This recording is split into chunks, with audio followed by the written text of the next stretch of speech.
पहले लोग कहे चला कि मोटरसाइकिल छोड़ के साइकिल केला चले छी, मोटरसाइकिल धराव रखने छी तो हाथ से बैग में कह दी छलिए कि तेल सेठ गेले है। लेकिन आब ई नहीं कह रहल छी, आब ई कह रहल छी अगर हम मोटरसाइकिल छोड़ के आ साइकिल चला रहल छी तो देश भक्ति कर रहल छी। आ ई बात हम नहीं कह रहल छी, ई बात मोदी जी कह रहे। अगर ये आपात स्थिति में 1 साल तक ओना मोदी जी कहने कि अहाँ अगर कम तेल खाई छी या कम तेल के उपयोग करै छी डीजल पेट्रोल के तो देश भक्ति कर रहल छी।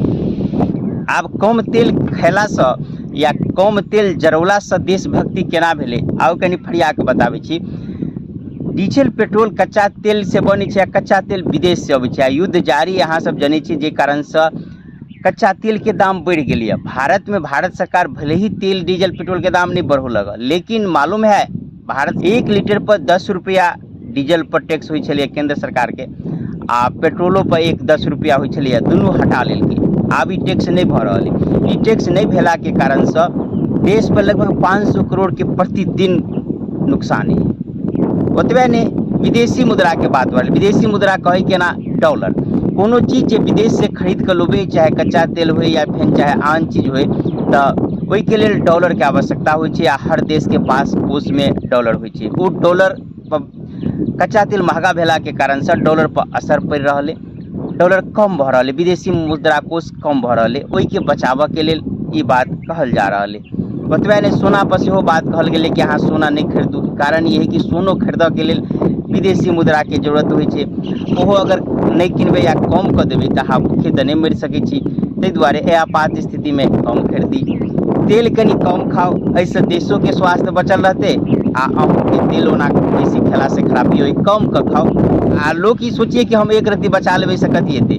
अब सोच लो 140 करोड़ के आबादी अगर किनकी के लोग बचेलकै तऽ कतेक बचतै, चाहे डीजल पेट्रोल हो या फिर खाए वाला तेल हो या सोना, तो कोनो जरूरिए नहीं है अहाँके ओते अति आवश्यक है तो खरीदू, नहीं तो नहीं खरीदू। या फिर यूरिया या फिर खाद जे विदेश से अबै, बेसीतर यूरिया विदेश से अबै है, ओहो पर कहल गेलै कि एक तो विदेश से जे सामान होते, कोनो सामान विदेशी अगर यूज करबै तो ओहिके लेल डॉलर खर्चा होइ छै, विदेशी मुद्रा कोष पर असर पड़ै छै।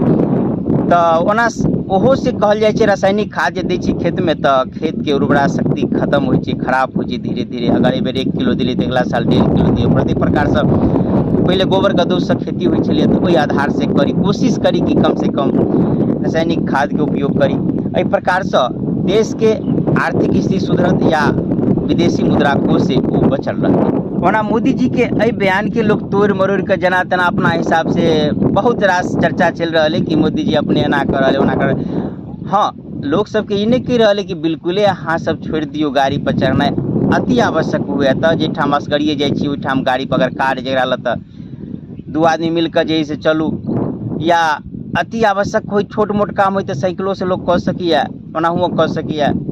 ठाम मेट्रो ट्रेन है ओहिठाम वैसे उपयोग कर लिए, गाड़ी के कम से कम उपयोग करिए, वैसे तेल कम से कम जरते। आ कनी कनी के सब आदमी प्रयास करबे तो बहुत रास बचत भ सकिए।